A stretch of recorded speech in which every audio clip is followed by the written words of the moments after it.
Hi, it's Kirby Sommers, and I welcome you to the Epstein Project podcast. Today, I'm going to be discussing the new photograph that was released of Ghislaine Maxwell with a black eye. Her attorney, Bobby Steinheim, sent this photograph to Judge Nathan. They've just been trying and trying. But before I get into that, I would like to thank my sponsor, MedSpa.clinic, where they have amazing natural products, toners, eye creams, moisturizers, body creams. And even though they're in Minneapolis, they will ship anywhere. So if you're in Los Angeles or you're in the UK or you're anywhere, their products are amazing. So please support a company that is supporting this important work. Okay. Thank you. So I just want to get into the Ghislaine thing because, as you know, she has been trying to get out of jail repeatedly. She was just denied her fourth attempt to get bailed out of jail. And frankly, it's my opinion, and it has been from day one, as I'm sure it's probably your opinion. Once she's out of that jail, she's going to flee. She's going to leave the country. We will never see her again. We'll never hear about her again. Um, Before she was arrested, her physical appearance had changed. Because I'm writing a book about her, I know all of the little details. And by the way, my book is Ghislaine Maxwell, an unauthorized biography. It's going to be out in June, and you can pick it up on my website. It's got a lot of tidbits about her early life that no one's gone into, and you might be interested. So just in case. So prior to her arrest, she had sort of hidden herself off in a house in New Hampshire that she purchased with cash under a corporate name so that it didn't show her name, it didn't show her husband's name, it didn't show her sister's name, although all of those three people, they're they're part of the three people that show up for the property via the attorney beyond the anonymous LLC. Now, when she was arrested on July the 2nd of 2020 in the house aptly named Tucked Away, she had changed appearance. She was heavier, and for a woman who would just run all the time, work out all the time, I thought it was very odd. And at the time, I thought, you know what? She's changed her appearance. Her hair was longer, and she had gotten a husband.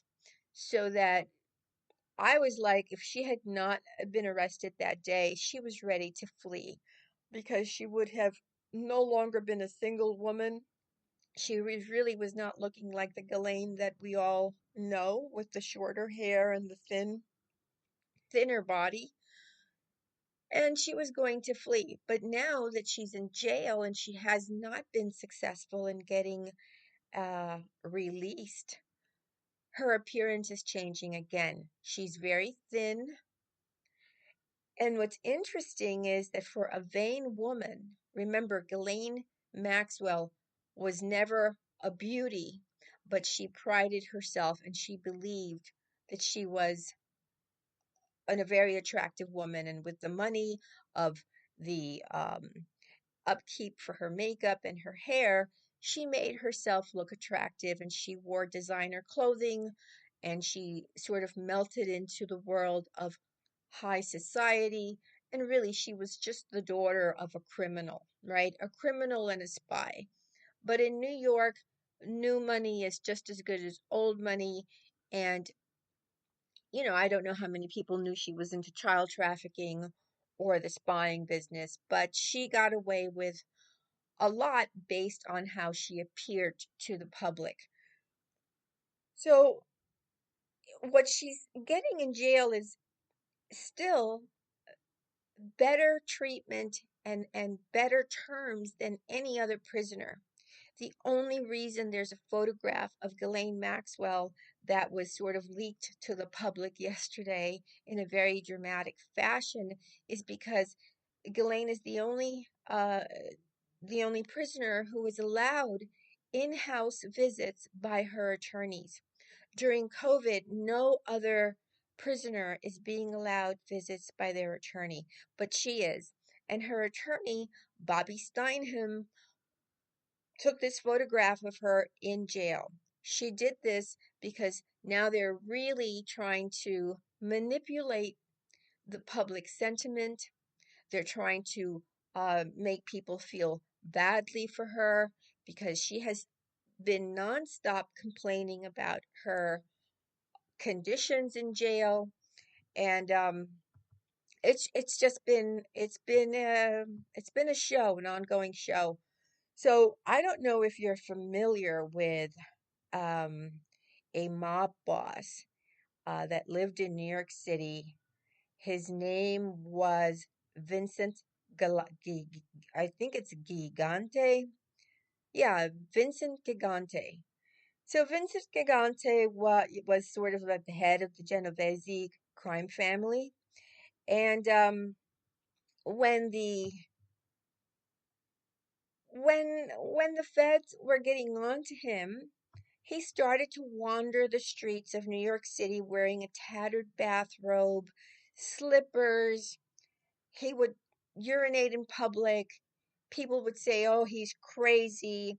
He went from this heavy set, beefy looking guy to a thin, frail looking old man using a cane, walking around in a bathrobe, muttering to himself.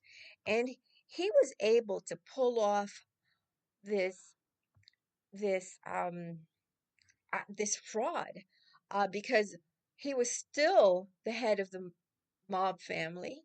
He was still issuing orders during when he was not being filmed on the streets or taken to court. He behaved normally.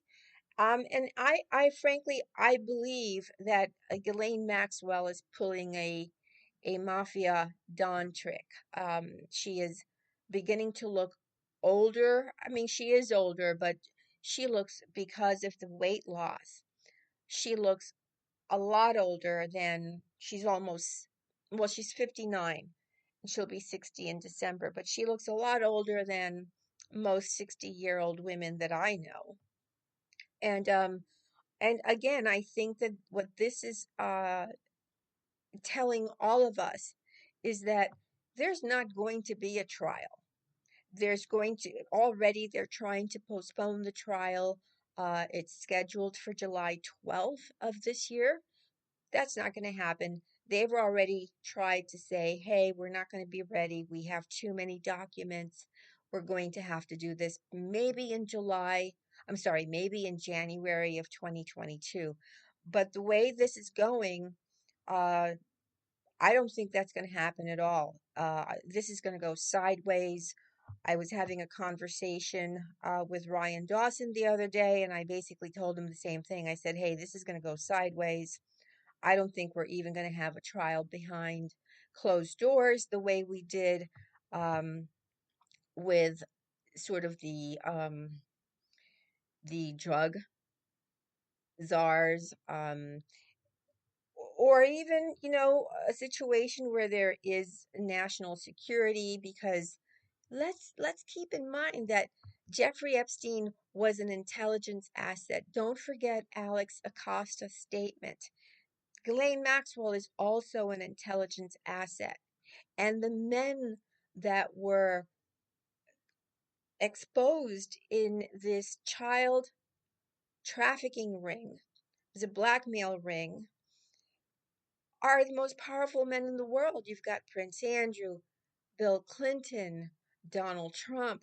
The list goes on and on. I mean, you've got other princes from uh, other other countries, presidents of South American countries. It is a very powerful list, so that it's just too difficult for the prosecution to really go after her. And I don't think they're really, it's just my opinion. I think this is just a dog and pony show. I don't believe any of this is really real. I think it's happening because of public pressure. But as we can see by the photograph of a frail old Ghislaine with a black eye, and by the way, that's not a black eye, that's a bruise. And I just did a little searching to see where that kind of bruise comes from. And what I discovered is that it comes from it can come from an allergy, it could come from a deficiency in some kind of vitamin, it can come from lack of sleep, although in that photograph, if you look at her eyes, she does not look sleep deprived. Okay? She may look older, she may look thinner, but she does not look sleep deprived. Um, so, I mean, just so let me just jump over to a CIA Mossad trick for altering one's appearance. And frankly, Andrew Bustamante was just on Shaun Attwood's show. I kind of had watched Andy on a couple of podcasts and I thought he was fascinating. He's a former CIA agent. And so I reached out to him and I was like, hey, do you think you might be interested in doing Shaun's show? And he was very gracious and he responded immediately because I thought that he had important information and it could not have been at a better time. So he was on the show on Wednesday and he talked about the different grades of deception as far as one's appearance. He talked about three levels. He said basically level number one, you just sort of change what you're wearing.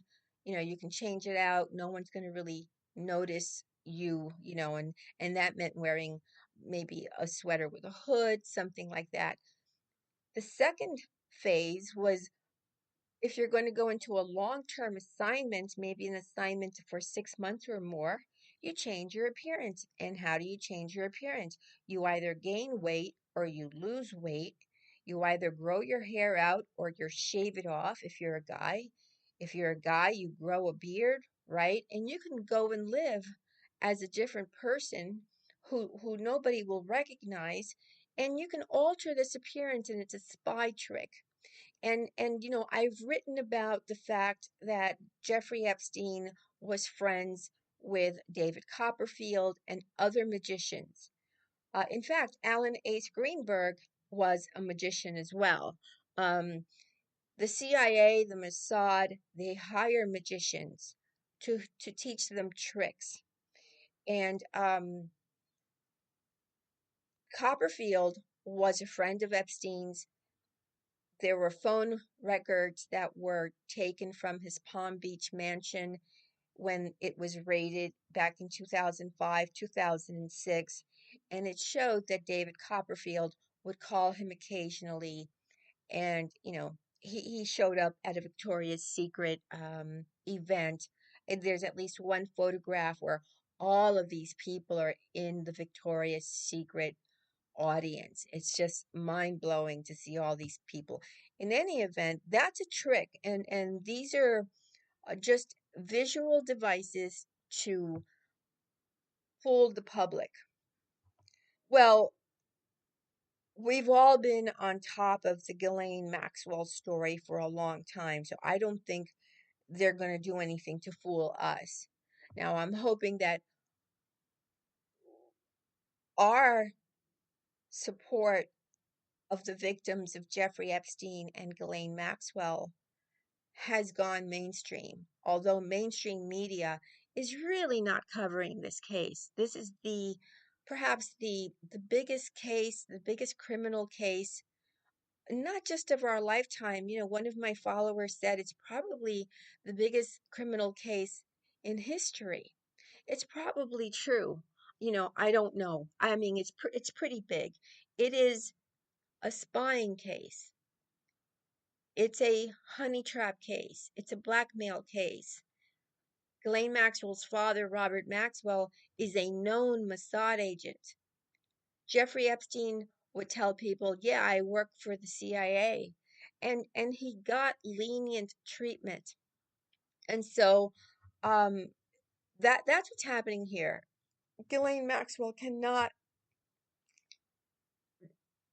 be treated like a normal prisoner, have a normal trial with the kind of background that they have been covering up.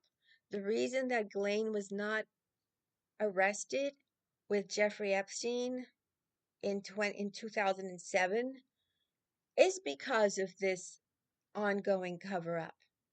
She was only arrested, I think, because there was just this outcry from the public, and some of the papers in the UK, and because of Prince Andrew, kept the story going. But papers in the United States, the news in the United States, zip, nothing, nothing.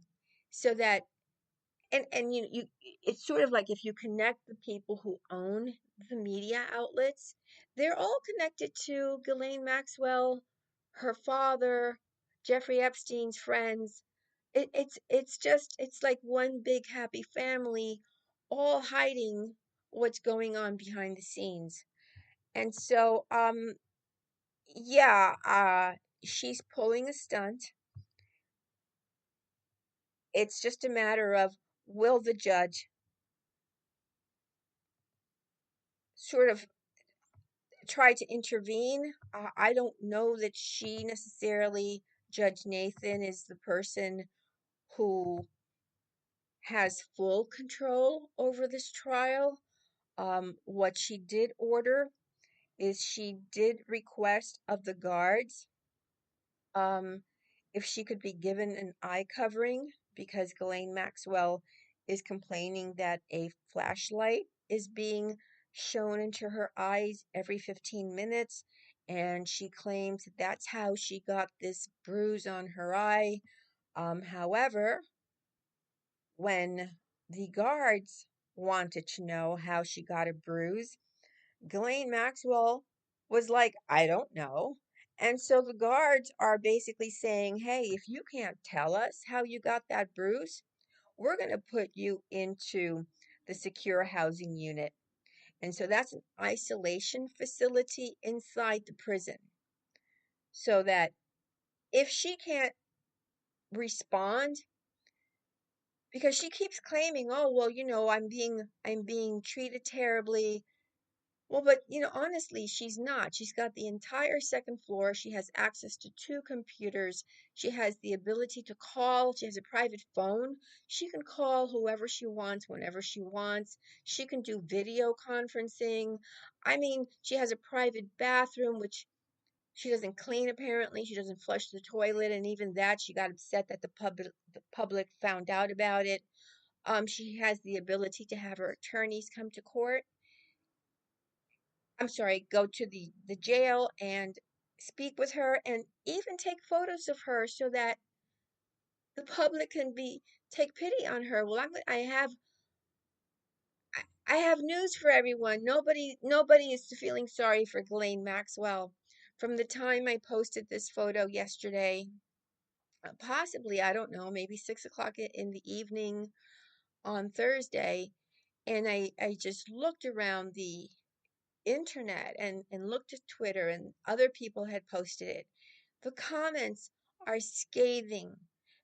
Public sympathy is with the Epstein victims. Ghislaine Maxwell is alleged to have done to them what Epstein did to them. So there is no sympathy for Ghislaine Maxwell from anyone who is supporting the victims. The victims had no one who supported them during the first go around. But this time, you know, we've come together. We're showing support for the victims, and that's what they were missing the first time. And the first time, we know everything went wrong. Epstein got the non-prosecution agreement. He got really no jail time. He was allowed out of jail every day to go to this make-believe office where he continued to abuse victims. It was just crazy, and the victims' rights were violated, and it has just been one crazy thing after another. This time, the victims are not alone. They have us. So, I want to add one more thing.